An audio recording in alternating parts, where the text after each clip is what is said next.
Әлем бойынша ауа ластануы рейтингісіне сәйкес 120 елдің ішінен Қазақстан үздіксіз бірнеше жыл бойы алғашқы ондыққа ілігіп отыр. Ел бойынша ауасы ең лас қалалардың қатарында ірі өндірістік мекемелері бар елді мекендерден бөлек Астана мен Алматы бар. Елдегі экологиялық ахуал жөнінде әрбір қазақстандық біледі де күнделікті өмірде кездестіреді. Ал сіздердің ойларыңызша, экологиямыз жақсаратын күн жақындап келеді ме? Экология тақырыбы қызықтырса, видеоны соңына дейін қарап, төменде пікірлеріңізді білдіріңіздер. Каналға жазылып, лайк басуды ұмытпаңыздар. Армағайын, сіздермен бірге Қали Әубәкіров, Қарашаша күту арнасы.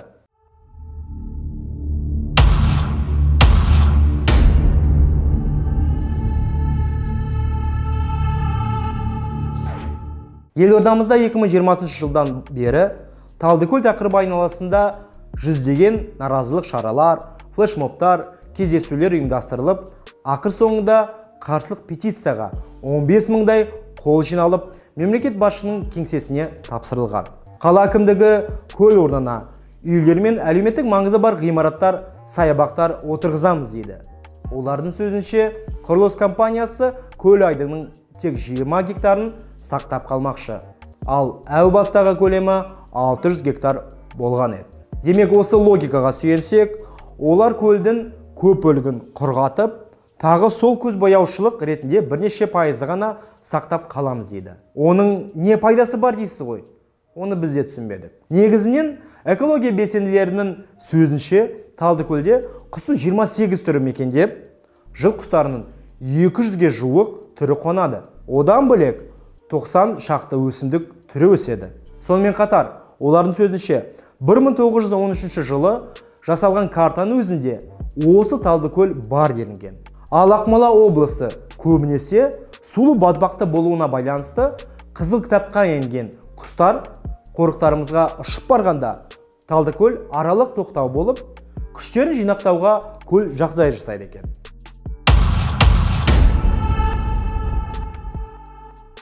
Үлкен қарқынмен өсіп бара жатқан Астана шекарасы күннен күнге өсіп келеді.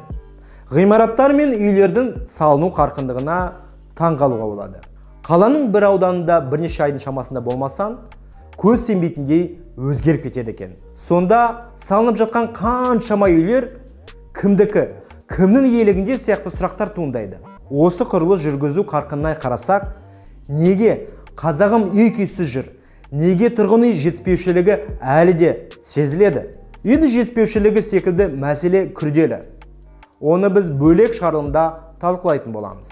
Талдыкөл тақырыбына қайта оралсақ, оның орналасуы сол біз айтып отырған Астанадағы қазіргі таңда үлкен қарқынмен құрылыс жүргізіп жатқан бір аудан территориясында екен.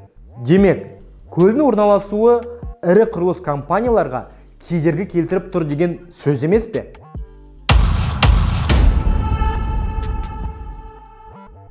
Билігіміз кез келген дүниені әлем тәжірибесімен салыстырғанды жақсы көретінін ескерсек, дамыған елдер не істеп жатыр деген сұраққа жауап іздеп көрейік. Олар үлкен мегаполистер салған кезде табиғатты бұзбауға тырысады. Атап айтқанда, ақш не басқа батыс елдердегі саябақтарға қарасақ, біздікі секілді барлығы жасанды емес, сол өзінің табиғи күйінде қалдырды.